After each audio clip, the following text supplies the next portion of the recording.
be very soon. Keep my car. Can you call the meeting to order since it's 5 o'clock? I'm going to ask Laura Lee to call the roll. Reese? Stu Boyd. Here. Denise Chapman. Here. Amy Doran.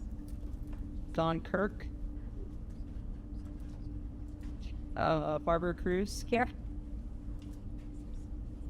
Alexander Lessem. Here. Nancy Rumpfeld. Here. All right, thank you. And Nancy, if you'd lead us in the pledge, it's right over there. It's just a minute till everybody gets up. Yeah. All right, here. Okay. I pledge allegiance to the flag of the United States of America and to the republic for which it stands, one nation, under God, indivisible, with liberty and justice for all. Thank you, Nancy. And we need to do the adoption of the agenda for today, September 3rd, which is a special meeting. So are there any changes to the agenda for today? Hearing none, I will take a motion to approve the agenda. So moved. I said first. Oh, sorry. Oh, okay. First from Stu, second from Denise. Laura, please call the roll. Stu Boyd. Aye. Denise Chapman. Aye. Don Kirk. Amy Doran. Don Kirk. Barbara Cruz. Here. Or aye. Alexander Lessem. Aye. Nancy Rumpfeld. Aye. Our first item is everything tonight for our special session is a discussion action item. And so the first one is 3.1 temporary approval of the KLG relations with law enforcement authorities. So I'm going to turn it over to Todd. Thank you, Madam President, Board of Education, and Dr. Heller, Top County Assistant Superintendent Operations. Tonight for temporary approval is policy KLG and KLG-R. It is relations with state and federal agencies. So recently in the last session, Senate Bill 2527-6 passed protection of civil rights. There's really two main pieces of that. One is prohibits collection and disclosure of immigration-related information. So that's kind of one separate piece of what it does. The second is requires districts to have a well-maintained process for how to interact with federal agents. So you'll see that in KLG, we had a KLG, but it's not been updated in quite some time. So that was an update to KLG. When I say an update, we really deleted it and then wrote an entirely new KLG. And then you'll see there's a new KLG-R. So really what KLG is more of with a higher level, how we review, what it looks like.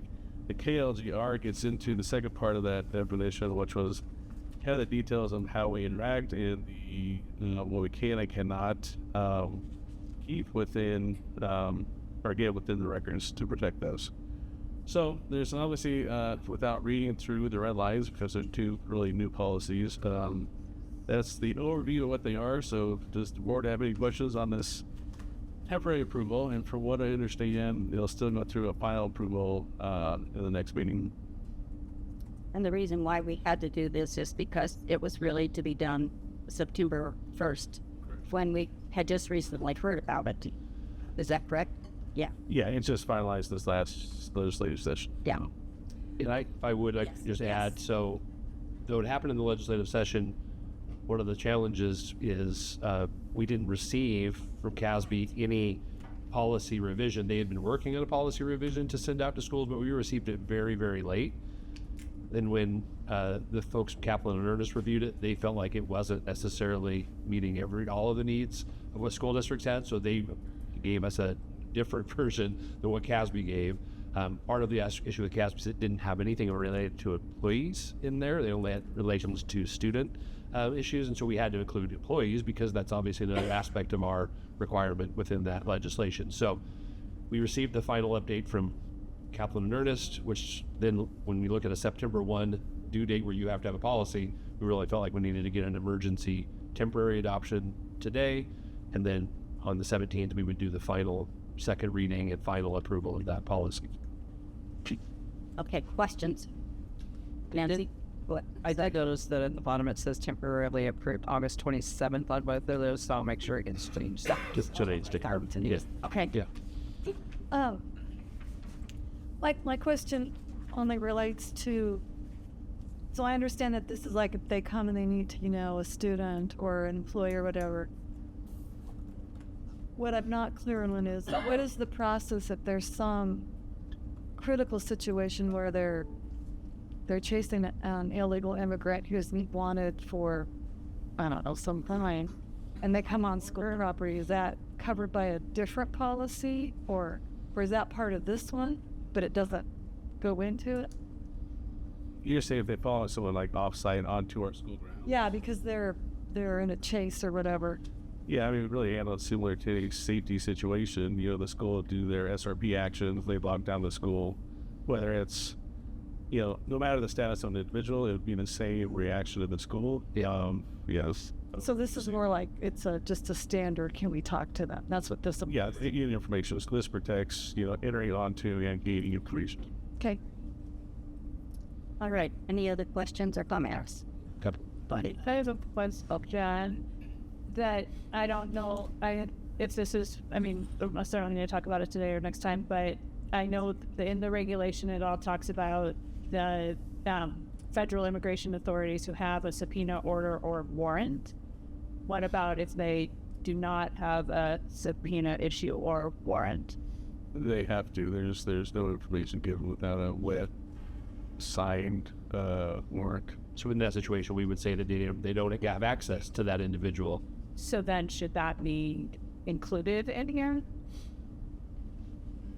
I'd like to ask that from Kaplan. Sure. Yeah. Because I know the people who are going to need this on the fly, having it be explicit will be helpful. Yeah. Versus the policy that people are reading. Yeah, I think one of the things we've already talked about is once this policy is, officially approved, there's another layer to this, which is making sure that people on the ground in the buildings know how to actually ensure that this policy is being followed appropriately. So that will be happening. But between now and the next meeting, we can certainly talk to Kaplan and Ernest about should we explicitly call out if they do not have a subpoena, what would be our response? We could ask that. Right. I would concur with that. Yeah. So that's, so I'm fine with approving this tonight, but I would like to know that for the official. Yep. I have two things. Mine is I've seen in KLG, there's a punctuation. I heard it was two. So it just, when we are cleaning it up as we fix the date, that's one thing to notice. Where was it at, Don? Under 3, state has a period after it. And then the substantive one is the extent Possible develop written agreements. Is that where it is that you saw it? No. No, it's number 3 KLG. I found it. I see. Oh, sorry. Yeah, we'll get Okay. That's little. That's easy. So then the other one is more content, and it's more for the long term, which is that when we have the presentation on the long term, can we include just the excerpts from our agreements to know what they have access to for our partner agencies? Because that has been something that people have asked me already. In terms of like school resource officers, is that what you're asking about? Or Yes, but yeah. The MOU we have in place, what does it specifically say and cover this? That's great. So within the MOU, there's language that already says what you have access to. Is that what you're asking for? Yes. Yeah. just to have that available next time so people. Yeah, because I've had people ask me about it. So if we can have that, since that has to do with this, it would be good for people to know what they already have access to, and if that's gonna work for us since we're looking at it anyway. It'll say at the top of that, we do have language, but we've already asked the attorneys, is that adequate, or do we need to do an amendment to it to make sure we're covered? So, Oh, so we can anyway. it might come next week if there's an amendment for that. Obviously takes some more time and process, right? But at least show that. From what we initially looked at in the last few days, there is language in there, but they're clarifying. When I say they, attorneys are. Yeah. I just saw a third thing, sorry, which is that we already did an announcement about this stuff back in the spring based off of what we knew then. I think whatever we update and change from our permanent policy would be worthy of us communicating to our community, because we know that there are people who really want to know Yep. what is it that we will do and won't do. We know that that this is directly related to people not going to school at all, and so it's important for us to minimize any concerns. So some type of communication after we approve the final policy out to the community, is that kind of, or to our, yep, good. Any others? Okay, since both of these have to be approved separately, we need to move that. So I need someone to make a motion to temporarily approve KLG relations with law enforcement authorities. Oops, wrong one. No, that's right. Yep. So I need someone to, Yeah, I would read the full motion that was provided. okay, this is separate. It's on the sheet from you. No, It's on the agenda. it's in diligent. Does anybody? I can. I have, okay. I move that we approve policy KLG relations with state and federal agencies on a temporary basis with permanent reading to follow on September 17th, 2025. Thank you. Second. So, yeah, got it? Okay. Any further discussion? Okay, Laura Lee, will you please call it roll? Stu Boyd. Aye. Denise Chapman. Aye. B. Dorian. Don Firk. Aye. Barbara Cruz. Aye. Alexander Wesson. Aye. Nancy Rupo. Aye. Okay. Motion passes.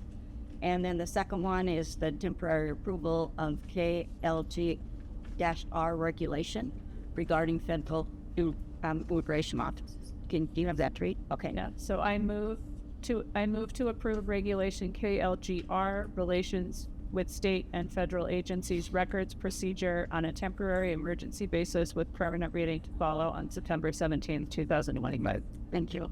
Any? Second. It was seconded by Don. Any questions or discussion? All right, Laura Lee, please call the roll. Stu Boyd. Aye. Denise Chapman. Aye. Amy Doran. Don Kirk. Aye. Barbara Cruz. Aye. Alexander Wesson. Aye. Nancy Rumpel. Aye. Thank you. So this part of the special meeting for our meeting tonight is over. Yeah, just go ahead and adjourn. I'm sorry. Go ahead and adjourn. Oh, okay. I will adjourn this meeting